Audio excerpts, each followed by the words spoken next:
Blake Lively saga led a billionaire to shut down his foundation. All appeared normal at the Wayfarer Foundation in the weeks prior to its announcement that it was shutting down. The team was actively recruiting a grant manager and summer interns. A new manager of growth and culture started in April.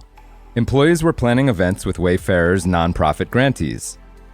Even its billionaire founder, Steve Sarowitz, was talking about a bright future, emailing grantees on April 9th, quote, "Though we're living in a time of profound change, the foundation remains committed to our mission.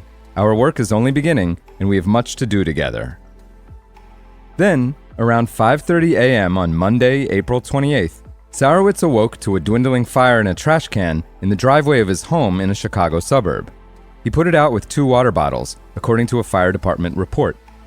Later that day, his wife received a text from an unknown sender claiming to have helped set the fire. The person threatened to kidnap the couple's daughter, a senior at Northwestern University, writing that she wouldn't, quote, "make graduation," unless they forked over $80,000. This story was confirmed by a Lake County State's Attorney's Office spokesperson. Referencing a claim in actress Blake Lively's lawsuit against Sarowitz, his partner Justin Baldoni, and the film studio they co-founded, Wayfarer Studio, the text said, quote, "If you guys are prepared to spend $100 million to ruin the lives of Ms. Lively and her family, we are sure you can spare a few for your daughter." The threats kept coming and became increasingly violent, per an indictment filed with the 19th Judicial Circuit Court of Illinois. By that Friday, Sarowitz had decided to shut down his foundation. Hours after informing staff, he wrote on Facebook, Instagram, and LinkedIn, quote, "Upon unanimous decision of the board of directors, today we will begin the process of sunsetting."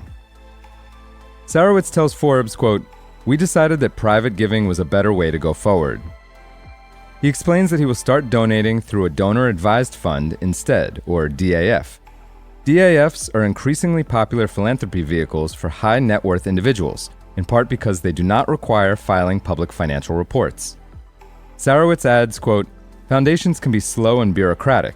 This gives us a lot more flexibility and allows us to give more money with fewer resources." DAFs also allow the ultra-wealthy to give in near secrecy. There's ample reason for Sarowitz to want privacy at the moment. In December, Blake Lively sued him, Baldoni, and Wayfarer Studios. She accused Baldoni of sexually harassing her on the set of their movie, It Ends With Us, which he directed, they co-starred in, and the studio produced. She alleged that Baldoni then illegally retaliated with a media smear campaign, funded by Sarowitz, when she spoke out about his behavior. Baldoni, Sarowitz, and the studio have denied the allegations. They countersued Lively for defamation and extortion, claims that a judge dismissed on June 9th. The Wayfarer Foundation was widely reported to be Baldoni's organization when the news of its closure broke. According to Forbes reporting, though, it was Sarowitz's entity. He provided the funding, while Baldoni advised on its activities as a board member.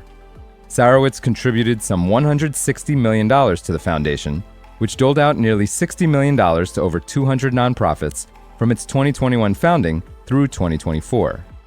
He's contributed another $90 million to a separate charitable family foundation with a separate mission that his wife runs. Well-established private foundations typically sunset over years, not weeks. Several media outlets blamed Wayfarer's shuttering in part on financial difficulties arising from the legal battle. That's not likely the case. While experts say the hefty legal, security, and PR expenses could already total $40 million, Sarowitz still has an estimated $2.3 billion fortune, which stems from founding payroll firm Paylocity, with a market cap $10.2 billion, decades ago, and running it as CEO until 2011. While $1.6 billion of that is tied up in Paylocity shares, Forbes estimates he has another $700 million in cash and other investments.